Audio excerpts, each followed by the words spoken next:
Are you down with OTC?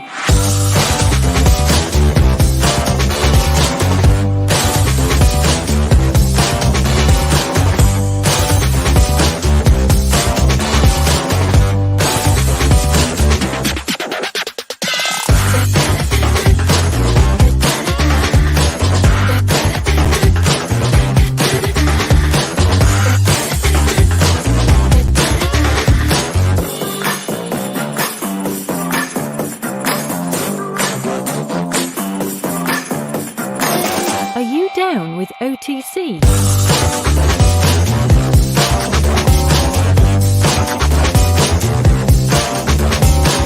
OTC.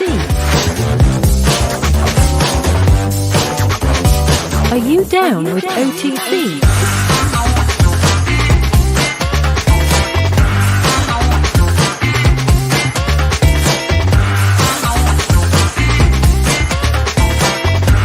Are you down with OTC?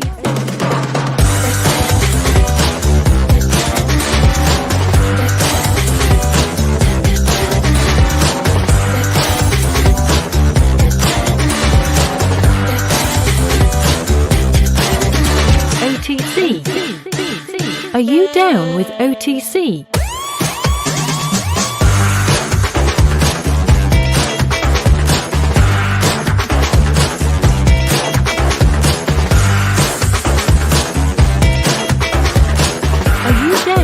Down with OTC.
Down with OTC.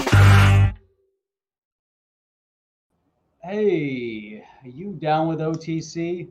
I'm down with OTC. What happened to your microphone, Jeff? Something's up. TC. Welcome to On the Chain Live. I am Chip. That is Jeff. Jeff's having some kind of technical difficulty with his microphone. We're just super happy you guys joined in tonight.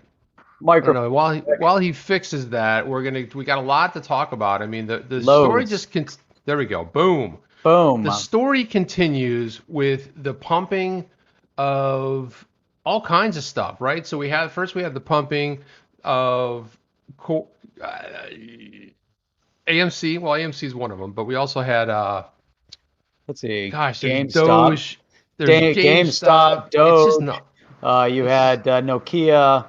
You had BlackBerry. There was a whole bunch of digital assets that were being pumped. You know, what's crazy about this, and that's what we're going to talk about a little bit more today, is the fact that Robinhood decided to stop trading. Actually, they would allow you to sell, but they wouldn't allow you to buy.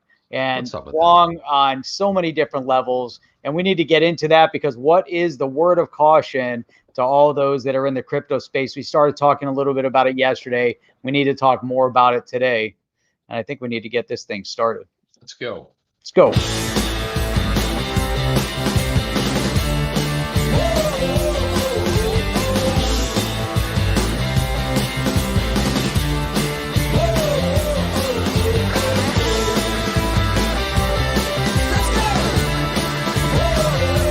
Welcome to On the Chain with Jeff and Chip.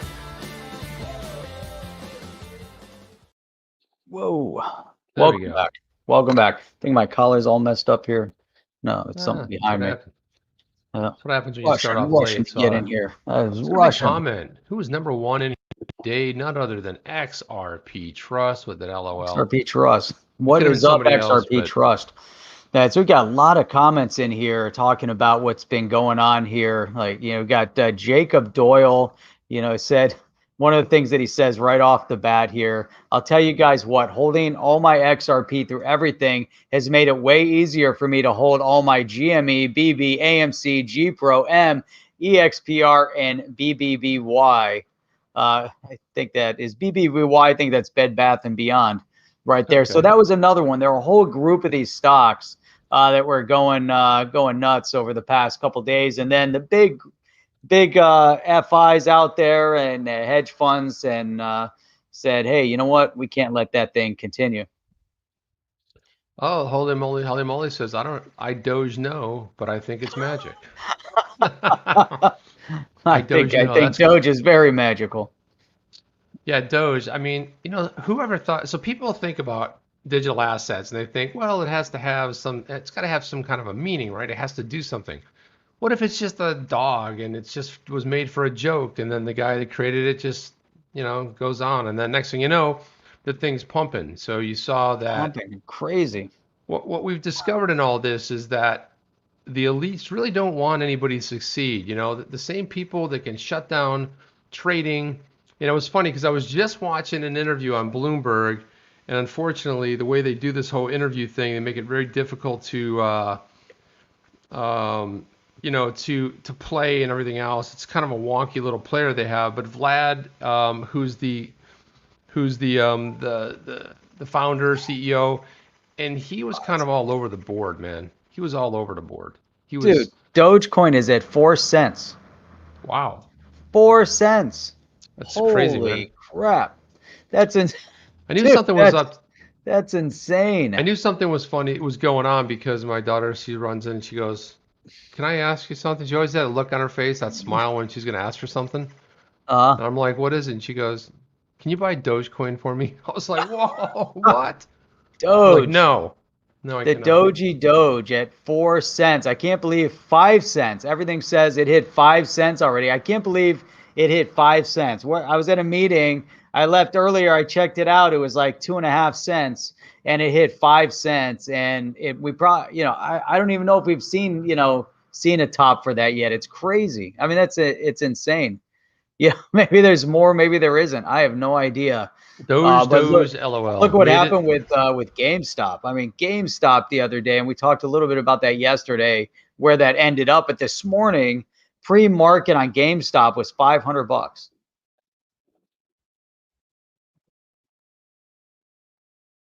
What do you think of that? I think it's all fun and games for now, and everyone's having a good go at it. Doge, LOL. Shutdown says, but it made a big statement as big as Mount Everest. Plebs can play Christians out. So, the thing about it is, it's just like, it's like, go pump a coin. Let's pump this coin. Let's pump that coin. Look, they're all pump and dump schemes. Not saying, look, if you want to get in and make money, I mean, I saw a funny tweet by Mr. C today, Baba Cugs. He said, look, if you want to trade daily, he goes, if you're into that, go get a job. He goes, if you're in for the long haul to make some real money or something along those lines. And look, these pump and dump things, it's going to move on to this thing, and then it's AMC, then it's this thing. And it's kind of funny because early days it was Hertz. Remember that? They were dying. There was not, all of a sudden Hertz got pumped like crazy. I think that was the first one that kind of flew under the radar a little bit. There weren't really any shorts on it. They just drove the price up and everybody got out. This time we had the market was being shorted. They had 130, 40% shorts in there. And, it's like, by the way, Elon Musk, I'm gonna put this tweet up on screen. Let me find it again. I just had it. But, it's funny because wasn't he one of the ones that said, didn't he put a tweet out there, something about GameStop? Did he do that? Or is that my imagination? I don't know that he did. I don't know. Maybe I don't remember him. He did talk about, didn't he talk about Doge? Maybe it was Doge he was pumping. I don't know. He's big into the Doge. Yeah, he's just. I don't know. Realize my camera's here it is right here. Way up. Oh, look at this. I got all sorts of stuff. My camera's all messed up. This is what he said right here. I'm gonna put this up on the screen because, he's making a really solid point here. All messed up. Check this out. So he makes a really solid point. He says you can't sell houses you don't own. You can't sell cars you don't own. But you can sell stock you don't own. This is bull crap. Shorting is a scam, legal for vestigial reasons. I mean, this is the whole thing. It's like, he's absolutely right about that. You know, you can't sell a house you don't own. Now you can buy it. Well, you kind of can in a way if you're there are ways to do it. And if you're wholesaling, you can actually buy the rights to something without actually leveraging money and turn around and flip it to an investor. So you're actually not paying, but it's not, his point is well taken. Can't say that we still will sell some houses I don't own and then come back and then have to pony up, right? Because the other thing is that I think part of the problem that they experienced here was the market makers, market takers. So at some point, someone's going to hold the bag. And the funny thing about, funny thing about the CEO, he's like saying, well, you know, I mean, it was such garbly gook. He's like, we hold the law, blah, blah, we do this, and blah, blah. And I was like, somebody even said on Twitter, I go, this ought to be interesting. And they're like, I love your optimism, Chip, but they're going to allow softball questions. And they pretty much did, here you go, you know, and then they hit one out of the park. You know what I mean? It's just, it's to me, it's absolutely remarkable. So there's a class action lawsuit that was filed against Robinhood. Robinhood is the talk of the town right now. You know, it's been all over the media. It's been all over, throughout the political spheres. And, you know, they're looking at this thing and saying, hey, and it's amazing too, because some of the people that I wouldn't expect, I guess I would expect them to take certain positions, but, you know, here you have an exchange that has made a decision to block their people that are subscribers to their exchange, that are using their exchange to buy and sell, to sell equities, to sell securities, to sell even digital assets. Just you don't own the keys to those digital assets. But this is a big word of caution, because I think one of the things that we're seeing, like with Robinhood, like I was saying a minute ago, that if you wanted to go on right now and try to buy Dogecoin, can't, at least earlier, it was blocked. If you want to buy GameStop on Robinhood, they blocked it. You know, but you can sell all day long. And then you saw TD Ameritrade did the exact same thing. Someone else I was reading said E-Trade was blocking. Man, in what world are they allowed to do that? You know, I gotta say that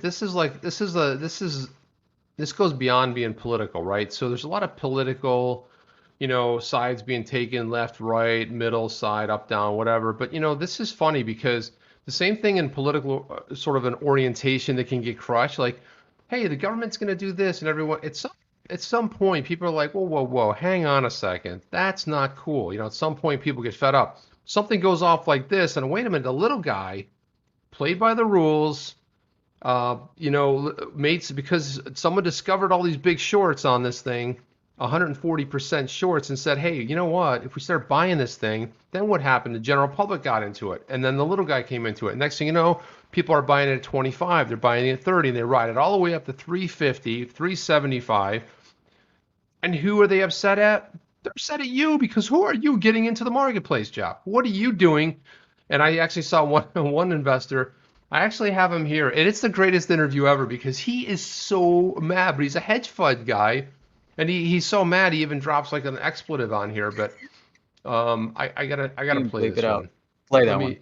Let me just talk for a little bit, because let me cue it up. I gotta undo, you know how I have to do that stuff to play something. Yeah. So with all of this, you know, what's interesting is that we have negative news, good news. Always, you know, a little, you know, there's things going on, but through all of this, you know, Coinbase finally announced today that, well, at least they put out a proposal for a direct listing of their stock. Originally, they were talking about an IPO, but now they're going to, instead of doing a traditional IPO, they're coming out with a direct listing. So I've been trying to dig through as much as I possibly can, because the original announcement was December 17th. About their IPO. They filled out all the forms. They've submitted everything now for a direct listing. So if we think about other direct listings that have happened recently, I believe Slack was a direct listing. I believe Spotify was a direct listing. Palantir was a direct listing.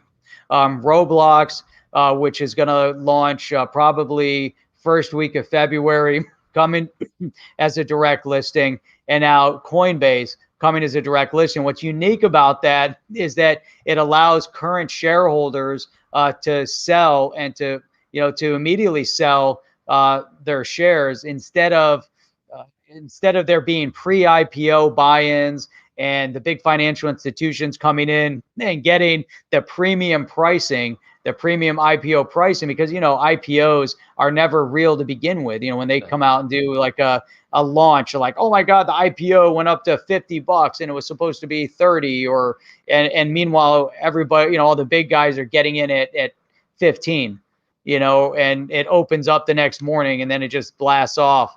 And they're just selling, and so now the direct listing, shareholders get to sell immediately. And as soon as they list, it's going to be about what people believe that the buy-in price is going to be. So like with Palantir, what did Palantir launch at a couple months ago? Was it like $9 or something like that? Yeah, luckily I got into that, so that was cool. Yep. And so some of the others that launched recently, I'm trying to think which one it was, but so now with Roblox, it's going to be interesting. That's going to be in a couple of weeks. And with Coinbase, some of the talk that I was reading through, they had a blog post on Coinbase, and there was another blog talking about what the possible valuation could be. And they're talking about like a $200 stock price on Coinbase as a direct list. Yeah, what was I don't know what the valuation was on that, because it's all up in the air, like but the direct 60-something billion. Look, direct listings, less friction, less, there's so much less stuff to worry about, and it's a lot quicker to get the market too. You do the direct listing, it's a lot easier to get there. So I have this thing queued up right now. I want to show this. This is New York hedge fund billionaire Leon Cooperman. He's mad at retail traders, and let's just play this here. Do you have volume? Hang on a second. Here we go. You guys hear that? No, because it's not playing. There you go. No volume. No volume? Nope. That's weird, because I am playing it. I'm sharing this. Did you click the maybe you shared it? Maybe I did. Let me do it again. It's so annoying to do this in here, man. Man, it's a lot of work. All right. Let me do it again. Let's try this again. So Dead Bull says Doge is number 13 on market cap right now. It was really easy to find. I looked it up, and there is Doge sitting right there. Man, oh man. Let's try this again. Let's see. The reason there you go. Okay. Yeah, there you go. Nice. The reason the market is doing what it's doing is people are sitting at home getting the checks from the government, okay? And this fair share is a bullshit concept. So, Jeff, he's saying that people are sitting at home getting a $600. I mean, really? You see the way you see how arrogant he is and how he talks down? Yeah.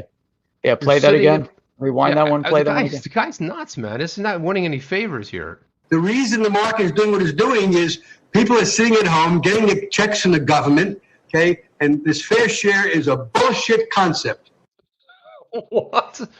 You know what? So the market is going crazy because people are sitting at home getting their $600. But you know, I believe it says a little bit more going. No, you know whose fund is next? His fund is next. You know who's going down next? He's going down. You know he's gonna have to go crying to his Wall Street buddies for more funding. Well, let's listen to the rest of this. It's just a way of attacking wealthy people, and I think it's inappropriate. We all got to work together and. Oh, we have to work together, Jeff. You see what's missing here?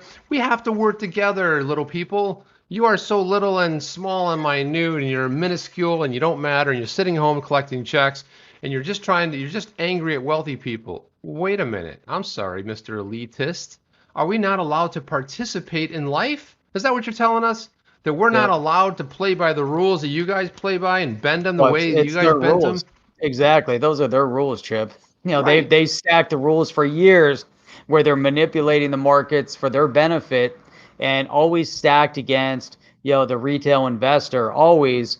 And so now you got a group, hey, we figured out your rules. And these guys are playing by, a whole, and the old guard, we've been talking about the old guard a lot, with the banks and the institutions trying to figure out how do they move in the direction of the blockchain, digital asset and all of that. But man, this was kind of unexpected, man, to see this type of movement. And there's a groundswell right now, Chip. Man. I mean, it's all over the world. And this is just another sign of that groundswell. This is and going on there and ranting, not a good looks. Hold together. The reason the market is doing what it's doing is people are sitting at home getting the checks from the government. Okay, and this fair share is a bullshit concept. A fair share is a BS concept, is what he's saying, Jeff. This is remarkable to see one of the arrogant elitists talking down to the little people, telling you you're sitting at home collecting government checks. Listen, people aren't sitting at home. They're sitting at home because they were locked in their houses. Their businesses went under because they were told to, right? And then, the government, the same government here in the U.S., probably a lot of other places, that promised things, they didn't deliver on it. We promised if you elect us. Remember in Georgia, they said, if you elect us, you'll get $2,500 checks. Meanwhile, they said, we're just going to have to rephrase that. Looks like it's going to be more like $1,400 now. And they said, well, we're kind of busy right now. We got other things to do. We got to prosecute this case in the Senate.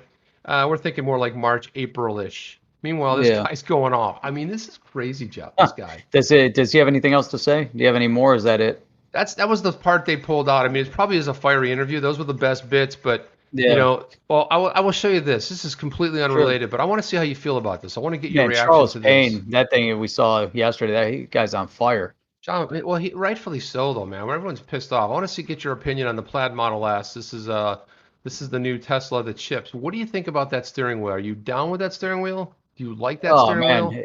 I hear a theme song in my head. What do you hear? What do you hear? From Knight Rider. Mm-hmm. In the old days with Kit. Michael, please don't drive the car like that, Michael. I need something to palm, man. I don't want to I don't want to sit there and hold a wheel like this. What is everyone going to be sitting there like do? I mean, everyone drives around. They're reclining back. You got your hand over. How are you going to drive? Makes no sense.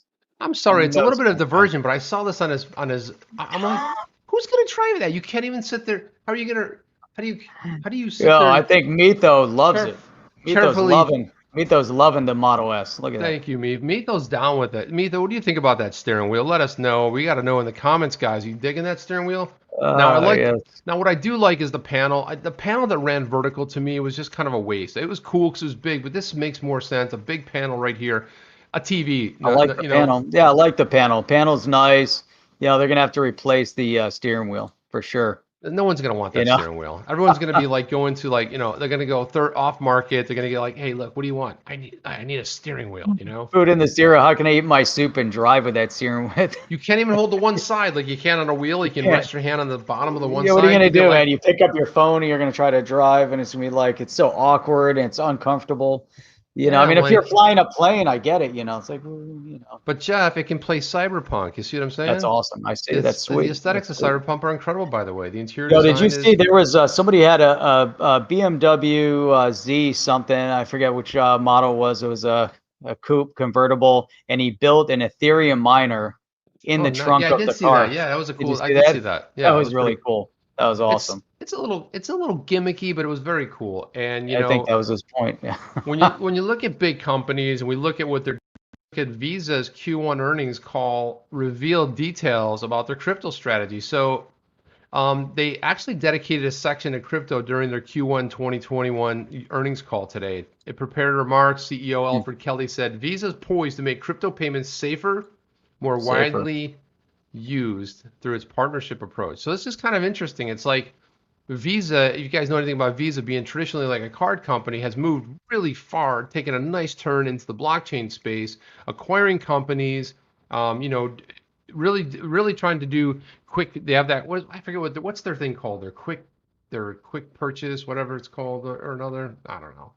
But anyway, it's kind of an interesting idea when you start seeing this sort of traditional kind of company who really goes directly into it. It says those represent new assets like Bitcoin. Visa views digital gold, and their fiat-backed includes stablecoins, central bank digital currencies. It called the second category an emerging payments innovation that could have potential to be used for global commerce. How about that, Jeff? We're hearing an awful lot about global commerce. And the video that you dropped on the other channel, by the way, guys, go down in there if you want to drop it in there, Jeff. Drop the channel in there so people can can subscribe to it, because we get a lot of people come to the live shows, but we also drop other ones. Jeff made a really good point in there talking about, yeah, it's great. There's a lot of different use cases out there, but which ones were focused since the beginning on, cross-border remittances, right? You have really one company that has elevated itself, Ripple being the company developing the software, and Jeff kind of ran through a bunch of stuff. He actually took 45 minutes of material and somehow he was able to get it into 30. It was done in 30 minutes. I thought, and I talk fast sometimes, but I thought that maybe, like, because sometimes, like, do you have a slow talker on a podcast and I like speed the voice up? That's what I did, man. I was recording in 2 times, but it's crazy. I think I started the thing off and I said I'm going to try to cover all of this in 10 minutes. Oh no, that was a different video. And then it took me 20. But this one, going into it, I really thought it was going to be 20 minutes, and it didn't really pan out as planned. But man, Mito is loving it today. Steve Jobs' greatness came from offering a product the consumer had no need for. That's a great, and you're talking about one of my heroes, man. I love Steve Jobs more than the guy was just an absolute. He was a nut too. That's the thing. He was a little bit nutty, yep. But who do we have like that now? His name's called Elon Musk. He's the same kind of. Kind of the same sort of a. Doesn't care. He throws out a tweet. He understands he's going to get fined. He doesn't care. He just does it. Need to get off Robinhood. Yeah, I think a lot of us do. Man, it's crazy, man. I'm looking at this, and I liked trading on Robinhood because it's an easy app. You can open it up quick. It's fast. It's kind of a nice, just very bare bones, easy, platform to trade on. Buying digital assets on there. I bought some digital assets on there when I liquidated a while back. I got rid of all my stocks that I had on there. I said, you know what? Instead of taking the money out, I'm just going to put it into digital asset. But the thing is, people are buying digital assets on Robinhood and don't realize that those digital assets don't belong to you. That it's not like you can, move them to your ledger or move them over to Coinbase or whatever you want to do with them. Chip and I were talking about it earlier. And I said, I think I want to get all my digital assets off of there, but I'm going to have to sell them. That means I'm going to have to put everything into cash. That means I'm going to have to, pay tax on whatever gain there is. That means once it's in cash, now I got to transfer that money over to a bank account. And by the time that money comes out, it's like, it's going to be like a week, by the time you get full settlement or whatever. I mean, the process, it might not take that long, but the point is, if you actually own those digital assets, you could turn around and just move them to another platform. What are your thoughts on that, Chip? Good or bad? Well, the thing about it is, I mean, ease of use is really good, right? But again, I think for people that don't really know a lot, they're like, oh, look, I bought Bitcoin. It's a representation. You're right. It's not really the thing, but maybe for newbies, the same people that are buying on using PayPal, to buy maybe Bitcoin, they're not going to move the keys off. But again, for people that aren't as knowledgeable, maybe that's a better way. Although I really worry about that because, a class action suit could really hurt a company, sink a company. So, and you go like, oh, that's okay, I want to get it off. But no, you got to sell it. Then you got to buy it again. You got to go sell it and buy it over here. And it creates a whole big type of an issue. So maybe for the person who's just getting started, not a bad idea. But I don't know in the long run, I like see maybe says BitTrue has a lot of access to a lot, XDC, XRP, and XLM. And I like XDC a lot too. I think that's one of those other ones out there, and it's not financial advice, but you just look at some of the partnerships they're doing. You look at what's going on over there, and it's really inexpensive to get into right now. And I think XLM too. XLM, is gonna look. I don't think you can lose with those 3 right there. I just don't. I just think fundamentals and use case. I think XRP is probably the top, but there's so many good projects coming on. You look through 2-3 years ago, I was like, you were really looking through. Now there's so much being paid attention to with regard to fundamentals. I wanted to throw this up, Jeff, and just get your thoughts on this. This is something interesting. Blockfolio launches a zero-free crypto trading on its app, and they're launched. So the announcement comes nearly 6 months after the FTX said it would acquire Blockfolio. Nearly 6 months after, they got it in a $150 million deal. Platform's now ready to roll out crypto functionality, and I believe, if I'm not mistaken, are they based in, I want to say Los Angeles? Is that right? Here's what's funny though. I don't know that this is a thought I had seen it. I thought I'd seen something about XRP, but maybe not. Maybe There's something, man. There's something big right now, and I don't know how this kind of passed scrutiny here. But this is I'm looking at a chat going on here between Apex and Channing regarding ACI. Now I don't know if you've seen that. Hey, what's up, Annalise? Good to see you here. Hey, so we've got Apex here. ACI Ripple partner.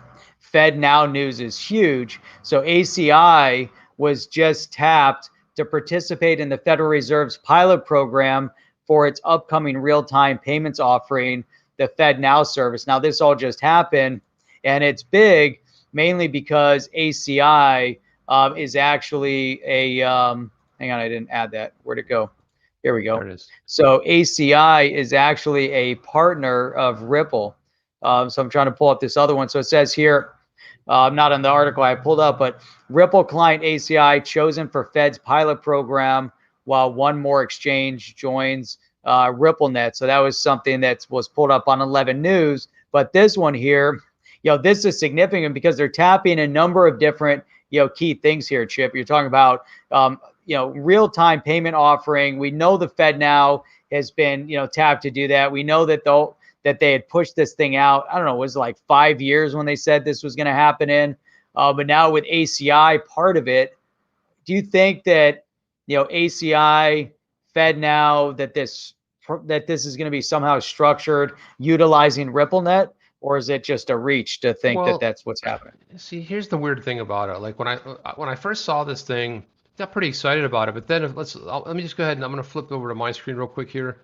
So these are the organizations that are participating, right? You see ACI right there? And then look. It's in the A's. Yeah, but look at all the organizations. I mean, you have HSBC in there, you've got all these, I mean, obviously it's all banks and stuff, but still there's a lot in there. It's hard to know on the limited stuff that we know right now. It's hard to know. I don't know. I mean, I don't really know. I don't think it's a bad thing. I think it's fantastic, but so again, these guys all have to participate. These guys aren't part of the building. These guys are part of the they're not part of the building now. No, right? But they're participants. And again, participants. Yep. Yeah, so it's a little bit different on that thing, but that's where you see. But again, Ripple. Remember, don't forget that Ripple had people that were part of the Fed Now task force. Remember, task force, faster payments, all this stuff was connected to this. True. For years, and then you had somebody else that ran their tenure after 2 years, and it was always somebody from Ripple. So it's kind of weird to not see. I mean, maybe the SEC had something to do with it, but it's kind of weird not to see someone like a Ripple right in the thick of it, right? But again, I can see it's a little more removed or someone like even like an R3 on that, and it's funny because the U.S. has completely been left in the dust by so many other countries. For example, they've had real-time payments in Europe for how long? For years. I mean, people don't understand our struggles. We're going, well, you can't send any money. I mean, it's not true remittance, right? I mean, we have something called Zelle that all the banks participate in, ZELLE. They all participate in it. It's like, Jeff, I'm going to Zelle you some money, and I click a button and he gets it, but it's not instant remit. Like the money doesn't actually go. We don't care because his money's available to use. It's just digital, right? So Matt LaRouche says, check for Cross Creek in that list. Did you see Cross Creek? Let's go look for it. I do not see Cross Creek in there. Let's look real close Cross here. Creek. I just did a search, so let me see. Let's see if nope, I don't see Cross. Well, no, I don't see it in there. No Cross Creek. It ends with corporate. Yeah. No, again, that might not be the total. That might not be the total. Yeah. But this is what they put out. 110 organizations from the FedNow community participate in the pilot program, supports the development, testing, blah, blah, blah, blah, blah. We're gratified, la, la, la. Man, this is like written by an attorney. Their involvement in the FedNow program, just give me a few lines. I mean, in response to the broad interest on the Federal Reserve is creating an ecosystem participant. Look, I'll be honest with you. I'm not a fan of the Federal Reserve. I'm just not. I'm not a fan of any central bank because the same thing we saw today where you have centralized control. I've been putting this tweet out a lot. Centralized equals censorship and control, where decentralized equals freedom. That's it. That's it. That's all you got to know. Yep. That's all you have to know. There's nothing more to it. It's just like centralized is control, manipulation, censorship. Meanwhile, decentralized. So anytime you have a central bank like the Federal Reserve, and they're going to they're going to create this program. Listen, best thing you can do. We don't want a central bank. Nobody wants a central bank that's based on a system of debt. It's like imagine that the U.S. doesn't have its own sovereignty when it comes to the U.S. dollar. We do not own it. Some organization over here called the Federal Reserve will loan it to the U.S. and the U.S. instantly has a debt line. And who's on the hook? The little guy. What have we been hearing all week about? All these pumps. Who's getting damaged and hurt, and who are they protecting? They're protecting the big corporations. They're protecting big tech. They're protecting all the good stuff, right? But the little guy doesn't even get a win. No. We saw it with the hedge fund guy. He's like, this is bumpkus. And this is, you sit home with your government checks. I mean, this is how they think of us, Jeff. That's exactly how they think of us. It's crazy. So here, check this out, man. How do I here, let me just pull that up there. Yeah. So check out what Deaton is saying here. He says, we live, there's my camera. We live in a corrupt financial system backed by a complicit government. This is, and he says here, after watching two self-righteous billionaire a-holes complain about how unfair the GME short squeeze is, I was reminded of this scene from The Big Short. Then he has a scene there, but he's also got this tweet from David Schwartz that says, can you believe that people sit at home, trade stocks, and profit off of other people's hard work? Says, and that's where you got that thing from checks, notes, hedge fund billionaire Leon Cooper. So, Cooperman, it's amazing, man. I mean, this is really, astonishing, to see, to see what's going on and see the feedback in the comments. I put you widescreen because I got to redo my camera here. No problem. So I want to do this. I want to throw this up here, Jeff, because something weird happened today. Hell froze over. Yes, it did. It froze over. You're not going to believe this, Jeff. I don't know if you saw this. This has been making the rounds. So Alexandria Ocasio-Cortez, who's better known as AOC, that's her nickname. She's a Democrat, and she was a freshman. She's been reelected. She says this is unacceptable. Now, she's basically talking about what happened with Robinhood. She says, we need to know more about Robinhood app's decision to block retail investors from purchasing stock while hedge funds are freely able to trade the stock as they see fit. As a member of the Financial Services Committee, I'd support a hearing if necessary. Okay? And Jeff, look who said Jeff's not in here. I'm gonna give him a second because I want him to come in here and see this. But if you guys know anything about American politics, I know we get a lot of people from over there, but the Democrats and Republicans do not agree on anything, anytime, anywhere, any place. However, I know when Jeff gets back in here, when they do agree on something, it's remarkable. So Ted Cruz comes in and says, I fully agree. What? Ted Cruz jumps in and says that he fully agrees. Now, this is somewhat of a, I had to say, is that really his account? Is that really him? It's kind of hard to see if that's really him. Yeah, it's really him. So this has been making the rounds. But it's not just these two. Yeah, Jeff, you look better, Jeff. Better. Look at that. Got some more color in you, man. I look a little bit pale now. By comparison. Run out and get some sun before he. So Jeff, I wanted to show you this. AOC comes in and says it's unacceptable what Robinhood did, and Ted Cruz jumps in and says they agree. And I'm like, hell froze over, because for once in the last 100,000 years, the Democrats and Republicans, it's not just those two, it's so many, man. It's a lot on the left agreeing with her response back to him, though. What's that? I don't know if you saw her response back to him. It was no, I didn't see it, but listen, can we just have this moment? Yeah. Can we just have a moment, Jeff? I mean, let's not go crazy, but I didn't see her response back. What did she say something back to him? Read it. Yeah, it was a little belligerent. So we don't have to get into that. Let's just have our moment right here. He said he fully agreed, and that's kind of nice. I don't know what else happened there, but yeah. And funny thing else too, Ted Cruz is the only one saying that we need term limits. Yeah, that's going to go over really well, Jeff. It's like, wait a minute, let me vote myself out of a job and out of all the perks and the nice health care and all this stuff. But I'm like, look, you get most of your salary you're for life, but oh no, that's not what they want. They want the power, they want the goodies, they want all the things that come with that, right? That's right, yeah. So that was a little bit of a shock there. I was just a little bit orange. Jeff, you look a little orange. I look a Do little. I look a little bit orange? You do a little orange. Wait, I do look a little bit orange. I actually turned orange one time. I was drinking too. Like I would drink carrot juice every single day, and then all of a sudden I started getting this orange hue. But it was great. I mean, carrot juice is really good. I kind of look like this, orange. Let's see. Well, you just get a little there bit. We go. How's that? Boom. Hello. Just had to just adjust the. It's weird. I just put my hand in front of the camera and it readjusts. Yeah, sometimes the cameras do weird stuff like that. But speaking of David Schwartz, was somebody talking about David Schwartz?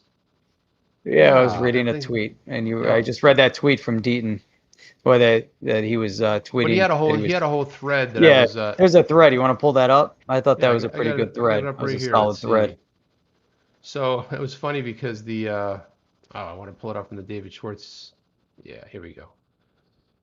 So Zero Hedge, basically, Robinhood put out an update on their blog that said an official update on market volatility, and then Zero Hedge tweeted too late sellouts, and then Schwartz jumps in and says, I'm baffled. They say it was risk management decision, but don't say who was at risk and what they're in risk of. Okay, so they explain various requirements and safeties that protect investors and markets, making it even more puzzling why they felt there was a risk that they had to manage. My assumption, and that's all it is that the risk was that they wouldn't have enough capital to protect other brokers and their customers from Robinhood itself being unable to meet its obligations. If that's wrong, what's right? He's probably closer to the truth on that. What do you think about that, Jeff? Let's see. I was reading something else, but let me go back in here. You were spacing out, man. I was spacing out. I was reading. I was getting into some comment over here. I should have been listening to that. My assumption, and is that the risk was that they wouldn't have had enough capital to protect other brokers and their customers from Robinhood itself being unable to meet its. Yeah, you know what? I think Robinhood definitely has a part to play in that. I think that there's a lot going on, but I also believe that Robinhood is beholden to some of these other bigger entities, so I think that that's a big part of it. God's favorite. Boo, Robinhood is not from my hood. I'll tell you, we get some of the best comments. God. Best comments on any show. I swear, there's some of the craftiest, smartest people here.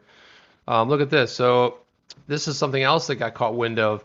Matt LaRoche says, Robinhood have apparently been selling GME stock held by customers without their consent under the guise of protecting the investor, Jeff. And this came out early, and I thought, wait a minute, let me wait for more of this to come out. And then all of a sudden, people's positions were getting liquidated because they're going to save you. They're going to help you. Yeah, it's wrong on every level. I mean, it's first and foremost, you've got the issue, with with the hedge funds trying to short the stock, and they were basically going to crush GameStop. And all of these different stocks were selected by this group mainly because there were massive shorts on them. So here, we talked about this yesterday, right? We talked about the kingmakers.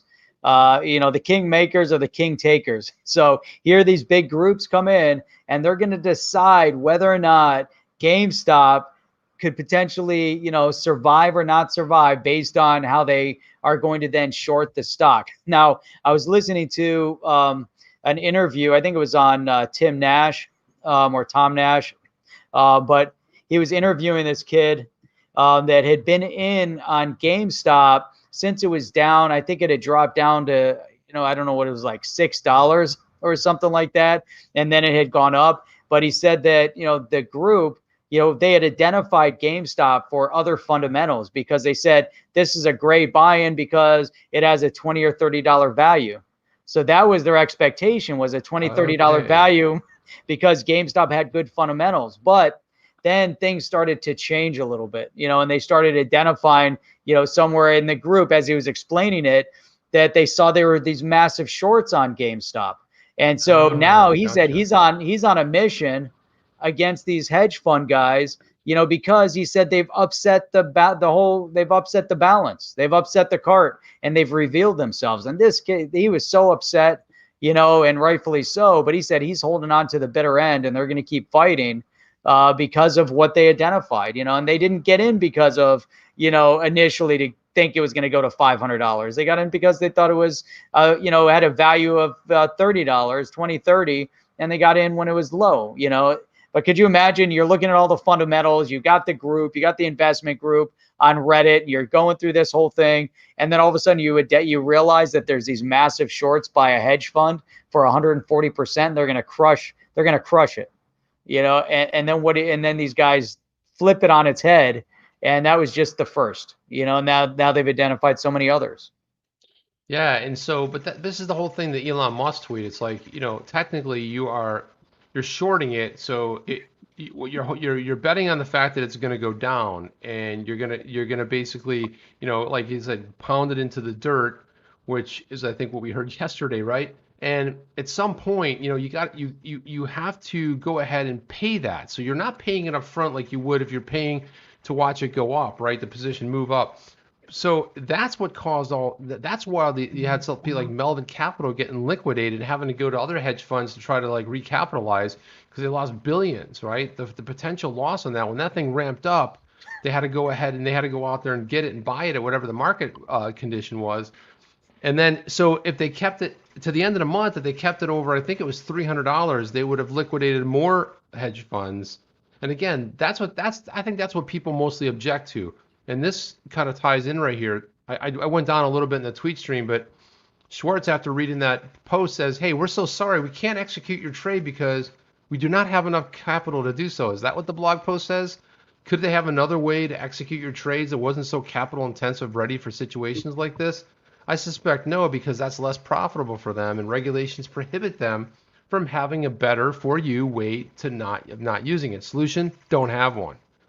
And then he goes on to say, "I'm not trying to beat up on Robinhood. We don't know that much about what happened yet, and I have to cut trading losses drastically, materially increase access to markets, and we're a very young company facing a nearly unprecedented situation." Oh, woo-hoo, boo-hoo, cry me a river. I'll drink your tears in a giant cup like this. See that? I'll drink them right here, your tears. There you go. Man, that is delicious, Jeff. What's the next one going to be? Tron? I think, are they going to try to pump Tron over here? Is that what they're going for? 5%. I don't know. I'm just looking down the list, but you're looking right now, the whole space is going a little bit crazy. It was definitely, a nice reaction here, but you've got Bitcoin up 11%, got Ethereum up 7%. You got Polkadot's up almost 9%. XRP's up about 6.5% at 26 cents. Cardano's up 12%. Chainlink's up 10%. Litecoin's up 9%, almost 10%. But we also saw a lot of these over the past couple of days that have been taking a major hit, pulling back 5 or 6% every single day. But I still think Stellar has now surpassed XRP, and Stellar's up 25% on the, for the past 24 hours. Sitting at almost 30 cents on Stellar. Check this out, Jeff. Did I hear you mention Cardano and Polkadot?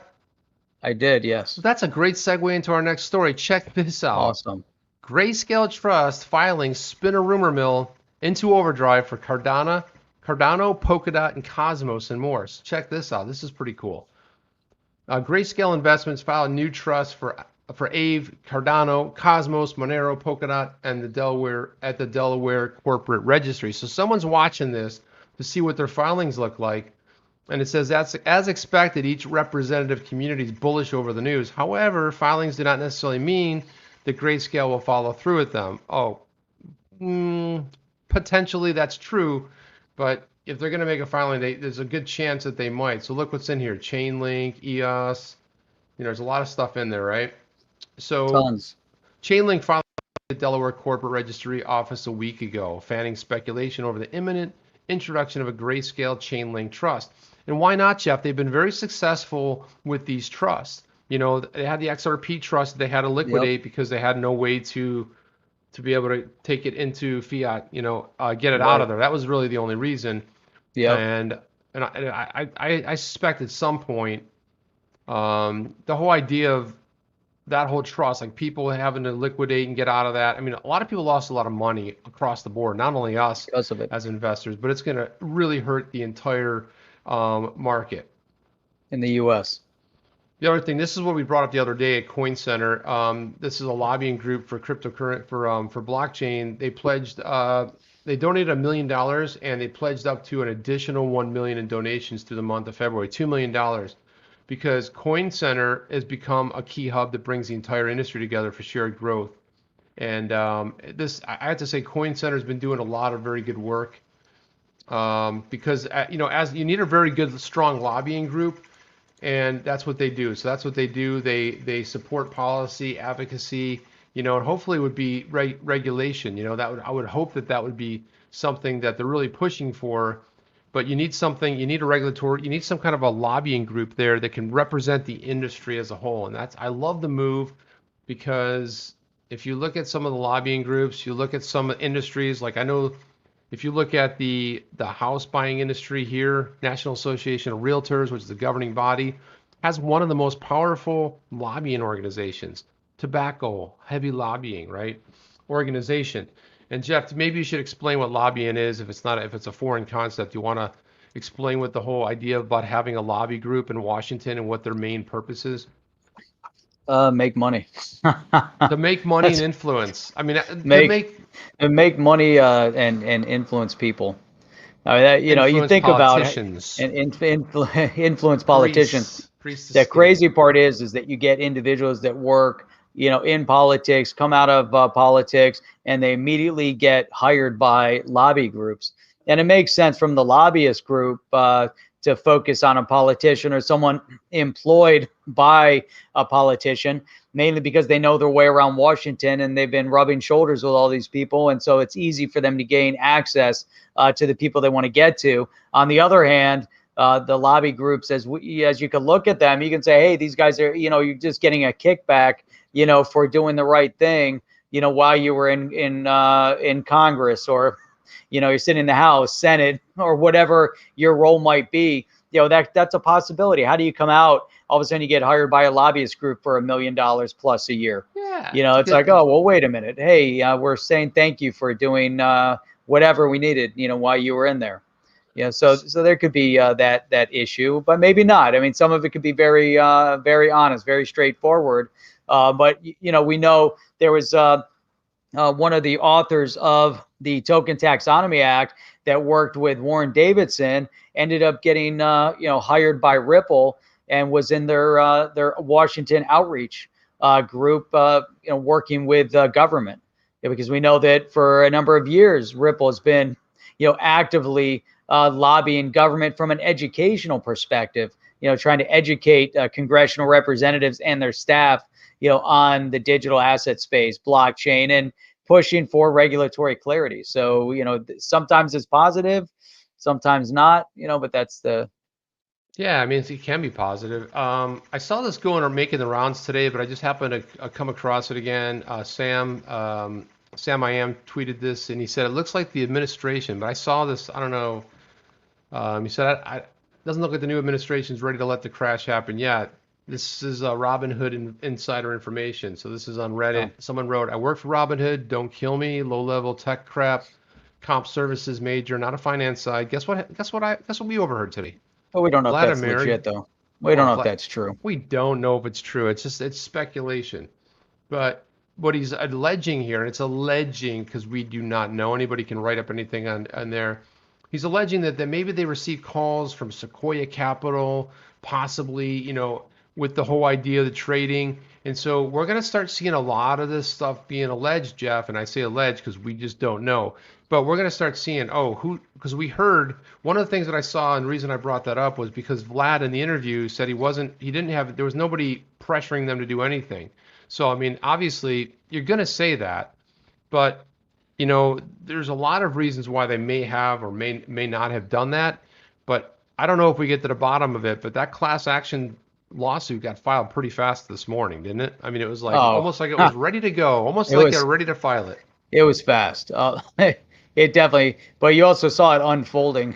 Immediately, people in the chats were talking about it. there has to be a class action. Get a class action. All of a sudden, a class action has been filed. It was, but people aren't going to sit back and take that. So you have, I'm sure there's attorneys that were involved in the whole thing. So it can be done quick. It's just another funny thing.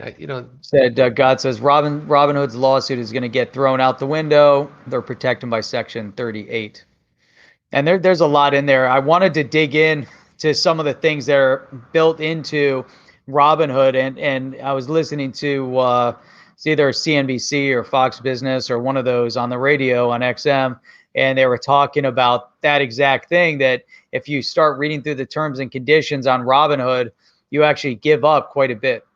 Yeah, and they've changed their terms and conditions quite a bit, because I've been with the app right from the beginning.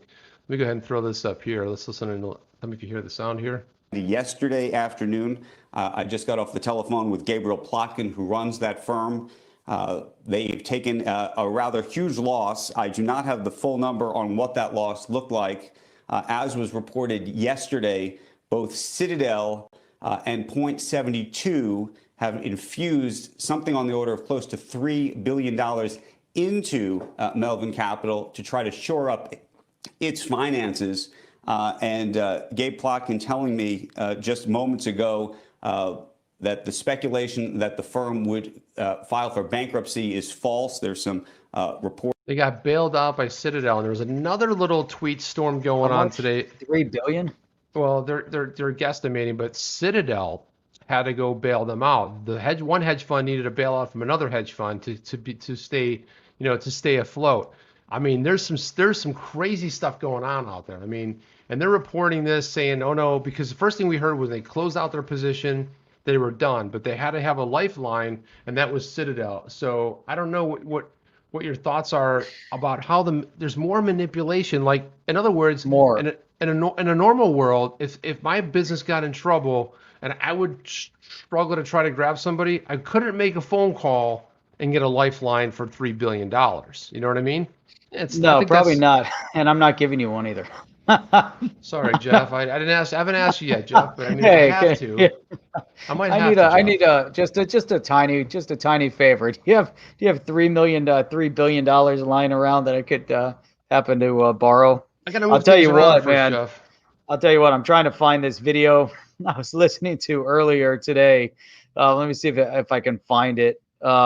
Shoot, this was and I don't know who I was logged into when I was watching it.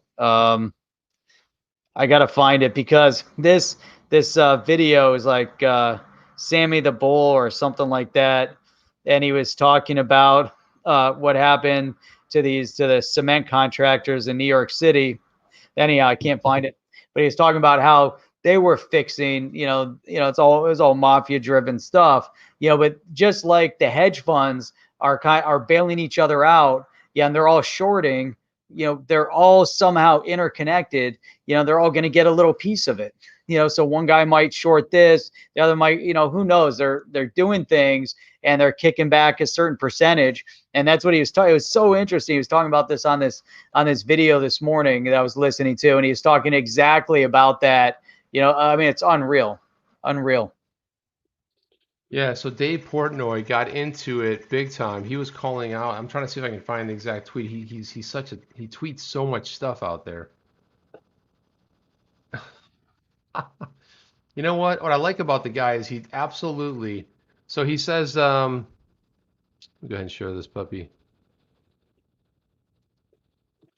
We talked about the interview, Vlad, he goes, this guy literally lied through his teeth and made no sense. Put a big old clown nose on him, Jeff. Check that out. That was that interview that I watched him in. So, I mean, he just was punching. He was like basically throat punching a lot, and he caused such a stir. I got to see if I can find this other tweet. The Crick said he had better communicating, cheating all of his customers about the millions, not billions. So yeah, I don't think that actually served him very well. I think it actually did a lot of damage. Good Lord, I'm trying to find this. Go ahead, take it away, Jeff. Let me look for this thing. Go ahead. You're looking for that. I've been looking for this other one. Never. Why are we looking for stuff? There's so much stuff in a day, you can't put it all up. Yeah, I don't know. Man, it's crazy. More than So yeah. So anyhow, oh, what is this? Where to go? Oh, we need Carlo Gambini to come back and fight the corruption. This is how bad it's become. That's so funny. That's what I was thinking too. I'm like, oh my God, with all this stuff going on. I mean, this is these guys are using the mafia type tactics and just the bullying that goes on. I mean, could you imagine? I mean, between the politics right now, the finance, but all this stuff has always been going on in the back rooms, and that's why who was that guy that Leon guy? Is just so upset because they're seeing their slush fund, starting to evaporate. Because people on the ground and this, are able to do things without them. And that's what is so amazing about this. I mean, think about it. Think about that, Chip. That, we've been talking about the new guard replacing the old guard. But that element that's in between all of this isn't needed. Just like Tom Emmer was saying, we played that video. Was that yesterday, the day before?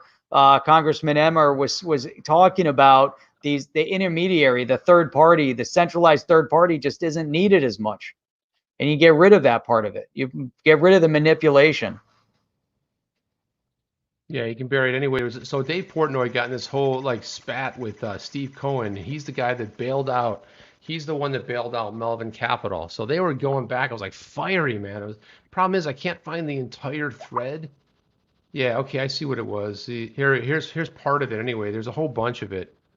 He basically commented on this right here. He says, prison time. Dave, he's pure fire.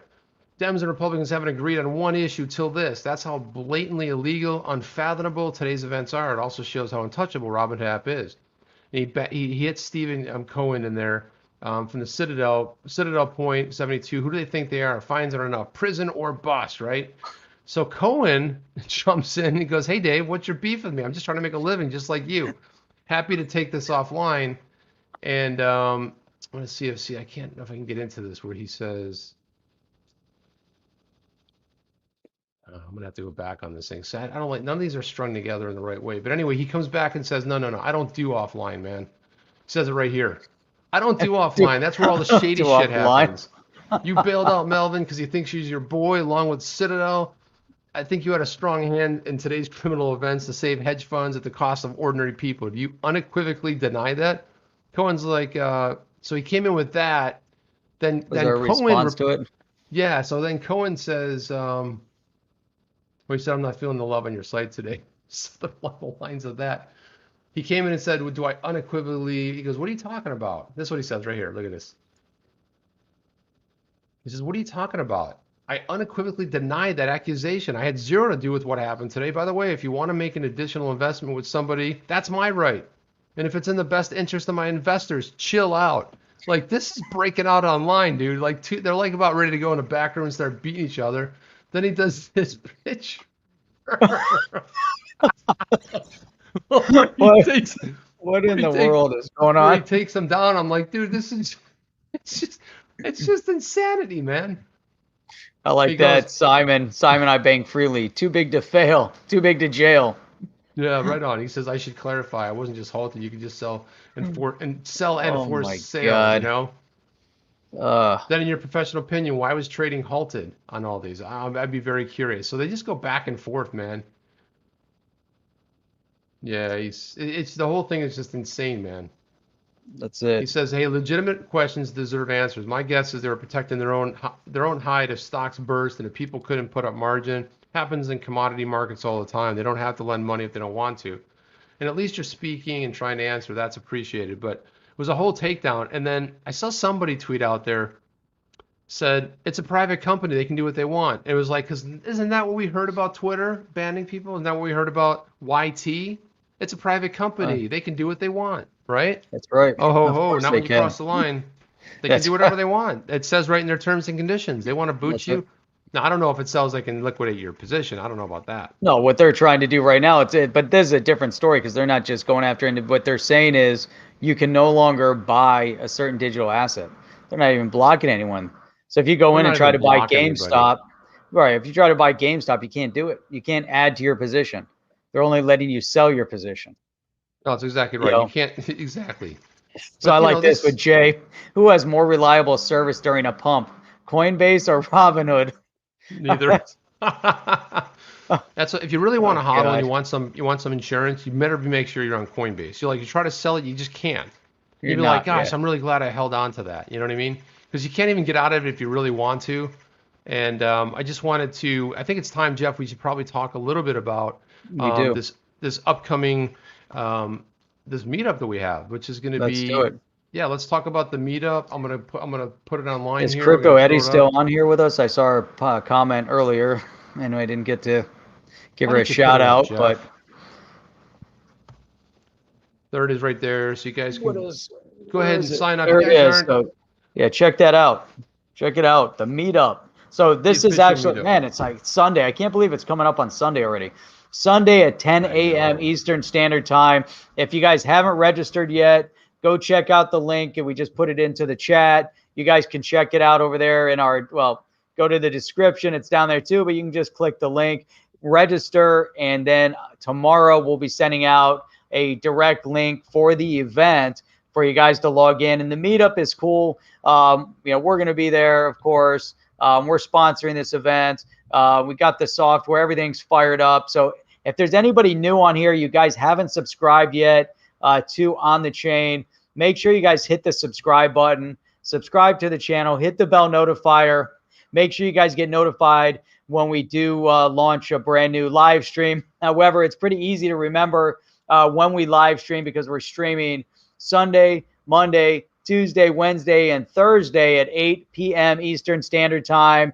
Then we stream on Saturday mornings at 8 a.m. Eastern Standard Time. And this Sunday at 10 a.m. Eastern Standard Time will be the meetup. Crypto Eddie is our special guest for the event. We might have a couple other special guests there, but really it's not about that. It's all about the community getting together, getting into a meetup environment. And it's not like you're getting into this platform with 100+ other people trying to fight, to talk and whatnot.